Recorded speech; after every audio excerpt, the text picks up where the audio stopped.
నిరీక్షణ న్యూస్కు స్వాగతం. నేను మీ మ్యాజిక్ రాజా. స్థానిక సంస్థల ఎన్నికల్లో బీఆర్ఎస్ పార్టీకి చెందిన నాయకులను ప్రజా ప్రతినిధులుగా గెలిపించాలని, అందుకోసం ప్రతి కార్యకర్త కృషి చేయాలని రామగుండం మాజీ ఎమ్మెల్యే బీఆర్ఎస్ పార్టీ పెద్దపల్లి జిల్లా అధ్యక్షులు కోరకంటి చందర్ పార్టీ శ్రేణులకు పిలుపునిచ్చారు.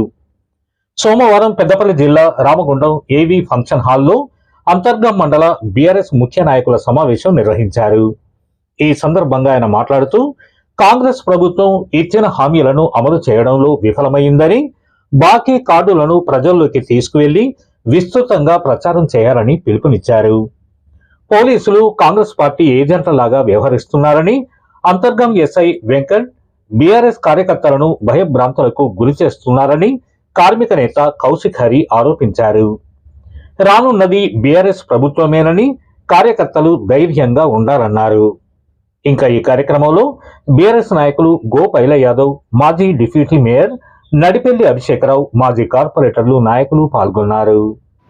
మన అంతర్గం మండల ముఖ్య నాయకుల సమావేశానికి ఆహ్వానించిన వెంటనే హాజరైనటువంటి నాయకులకు, కార్యకర్తలకు, ఉద్యమకారులకు, అదేవిధంగా కార్యక్రమానికి అధ్యక్షత వహిస్తున్నటువంటి గౌరవనీయులు అంతర్గం మండల ఇన్ఛార్జు అధ్యక్షులు కోల సంతోష్, అదేవిధంగా కార్యక్రమ సంతోషం ఎన్నికలు సమీపిస్తున్న సందర్భంగా గౌరవనీయులు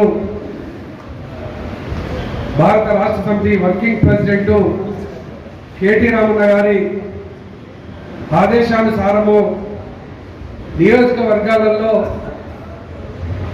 విస్తృత స్థాయి సమావేశాలు, మండల స్థాయి సమావేశాలు, అదేవిధంగా ఈ యొక్క కాంగ్రెస్ పార్టీ ఎన్నికల సమయంలో ఇచ్చినటువంటి హామీలను 22 నెలలుగా అమలు చేస్తలేదు కాబట్టి ప్రజలందరూ ప్రశ్నిస్తున్నటువంటి నేపథ్యంలో బాబు ఎప్పుడైతే గ్యారంటీ కార్డులు పంపిణీ చేసి ఎన్నికలలో గెలిచిండ్రో,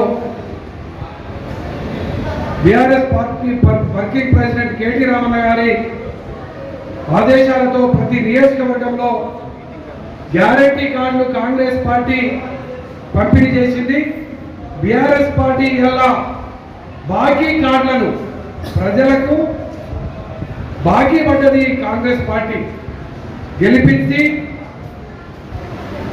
గెలిచిన తర్వాత ఓట్లేసిన తర్వాత ఓటు అడిగినప్పుడు ఒక మాట, గెలిచిన తర్వాత ఒక మాట మాట్లాడుతున్నటువంటి ఈ యొక్క కాంగ్రెస్ నాయకులకు గ్రామాలలోకి రానియకుండా, పట్టణాలలో డివిజన్లలోకి రానియకుండా మాకున్నటువంటి బాకీని మాకు ఇచ్చిన తర్వాతనే మా స్థానిక సంస్థల ఎన్నికలలో కానీ మీరు మా ఊళ్ళలో కానీ రావాలని ప్రజల నుంచి డిమాండ్ వస్తున్నటువంటి నేపథ్యంలో ఈ యొక్క ప్రతి ఒక్క గ్రామానికి, ఇంటికి బాకీ కార్డు కూడా పంపిణీ చేసేటువంటి కార్యాచరణలో భాగంగా అంతర్గం మండలంలో ఈరోజు ప్రతి గ్రామంలో, ప్రతి ఎంపీటీసీ పరిధిలో, ఇలా జెడ్పీటీసీ ఎలక్షన్లలో గులాబీ జెండాను ఎగరవేస్తామని ప్రతి ఒక్కరు కూడా సంకల్పబద్ధులై గ్రామాలలో కార్యక్షేత్రంలో పనిచేస్తున్నటువంటి ఈ యొక్క సందర్భంగా మా అంతర్గం గ్రామానికి, మా అంతర్గం మండలాన్ని మండలం చేసినటువంటి నాయకుడు మాకు కేసీఆర్ గారు. ఈ యొక్క మా అంతర్గం మండలంలో 80 కోట్లతోని లిఫ్టును ప్రారంభం చేసి ప్రతి ఎకరానికి కూడా నీళ్ళు అందించాలని మా మండలానికి వచ్చి లిఫ్ట్ ప్రారంభం చేసినటువంటి నాయకుడు కేసీఆర్ గారు.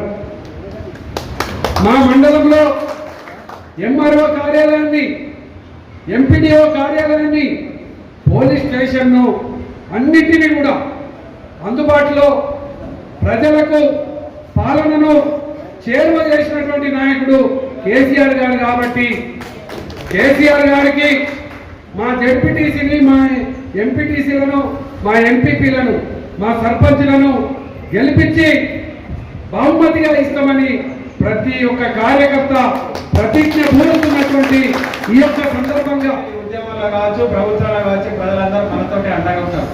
మరి వాళ్ళ కష్టంలో ఉన్నప్పుడు ఎవరు ఆదుకోవాలి? వాళ్ళకి అండగా ఉండవలసింది మనమే. ఇవాళ మనం తప్పించి ఇంకో పార్టీ కనబడతలేదు మీకు. ఇవాళ ఈ మన కార్యకర్తల మీద కూడా దౌర్జన్యాలు జరుగుతూ ఉన్నాయి. ఎంత దౌర్జన్యం అంటే కనీసం బయట తిరిగి మాట్లాడలేని పరిస్థితి. ఇవాళ అంతర్గామ మండలం తీసుకున్నా, పాలకుర్తి మండలం తీసుకున్నా కానీ ఎమ్మెల్యేలో ఇంకెవరితో ఇబ్బందులు బాగా ఎక్కువ తక్కువ ఉన్నాయి. వాళ్ళ తాబేదారులు ఉన్నారు. అంతర్గామంలో ఒక ఆయన ఉంటాడు, బోయ వెంకటస్వామి అని అంతర్గామ ఎస్ఐ. ఆయనతోటే పెద్ద సమస్య ఇక్కడ. ఆయననే అన్నిటికీ మూలం. నేను సభావేదికగా చెప్తా ఉన్న బోయ వెంకటస్వామి అంతర్గామ ఎస్ఐ గారి ఈ పద్ధతి దయచేసి మార్చుకోండి. తెలంగాణ పోలీస్ అంటే ఒక గౌరవం. ప్రపంచవ్యాప్తంగా తెలంగాణ పోలీస్కి ఒక గౌరవం ఉండదు. ఆ గౌరవాన్ని మీరు ఆ క్షణికమైన లాభాల కోసం తాకట్టు పెట్టకండి. మీరు మా కార్యకర్తల మీద ఈ మధ్య కాలంలో ఈ 15 రోజులకెళ్ళి కూడా అందరినీ వేదిక మీద ఉన్న వాళ్ళం కావచ్చు, కింద మీద ఉన్న వాళ్ళం కావచ్చు, మీకు ఏం కేసులు ఉన్నాయి, మీరు ఏం చేస్తారు, మీ సంగతి ఏంటి, మీరు కాంగ్రెస్లో చేరాలి లేకపోతే కేసు పెడతా అంటాడు. నేనేమంటాను, ఇవాళ మన కార్యకర్తలందరూ కూడా ధైర్యంగా ఉండండి. మీరు ఆయన ఫోన్లో మాట్లాడినా, ఎవరు మాట్లాడినా దాన్ని కూడా రికార్డ్ చేయండి, దాన్ని కూడా కంప్లైంట్ చేద్దాం. ఈ ప్రభుత్వం ఉన్నప్పుడు కాకపోతే 2 ఏళ్లలో మన ప్రభుత్వం వస్తుంది. ఎవరైతే బెదిరిస్తారో, ఎవరైతే అదిరిస్తారో, మనల్ని ఇబ్బంది పెడతారో అందరూ కూడా మనం అప్పుడు ఆ కేసులు బరాబర్ బయటకు వస్తాయి. ఇవన్నీ కూడా మనం ఎవరిని బెదిరించినా ప్రైవేట్ కేసులు వేసుడే, ప్రైవేట్ కేసులు వేసి అట్లనే ఉంచుదాం. అవన్నీ కూడా ఆ రోజు ఆ కేసులన్నీ కూడా బయటకు వస్తాయని చెప్పి దయచేసి పోలీస్ అధికారులు, పెద్ద అధికారులు ఉన్నారు, వారందరూ కూడా మంచి అధికారులు ఉన్నారు, దయచేసి ఈ సమస్య మీద దృష్టి పెట్టాలని చెప్పుకుంటా ఉన్నాం. వాళ్ళ కార్యకర్తలందరూ కూడా ఇవాళ బీఆర్ఎస్ పార్టీ కార్యకర్తలు అనేక ఇబ్బందులలో ఉన్నా కానీ ఇవాళ ఒక చిన్న మీటింగ్ నిన్న సాయంత్రం చెప్పుకుంటే ఇవాళ ఈ స్థాయిలో మంది వచ్చారు. ఇక్కడికి వచ్చిన వాళ్ళు 10 పైసల మంది ఏమేమి ఉన్నారు, ఇంటికాడ బరాబర్ ఇంకా 90 పైసల మంది ఊళ్ళలో ఉన్నారు, చూస్తూ ఉన్నారు. అన్ని రకాల ప్రజలు కూడా ఎప్పుడు కేసీఆర్ గారు మనిషి వస్తే ఆ మనిషికి ఓటేద్దామని చూస్తూ ఉన్నారు. ఇవాళ కేసీఆర్ మనిషి ఎవరిని పెట్టినా కానీ ఓటేయడానికి అక్కడ ప్రజలు సిద్ధంగా ఉన్నారు. దాన్ని మనం గమనించుకోవాల్సిన అవసరం ఉన్నది. మన నిరీక్షణ న్యూస్ను వాచ్ చేయండి, లైక్ చేయండి, సబ్స్క్రైబ్ చేయండి, మీ మిత్రులకు షేర్ చేయండి.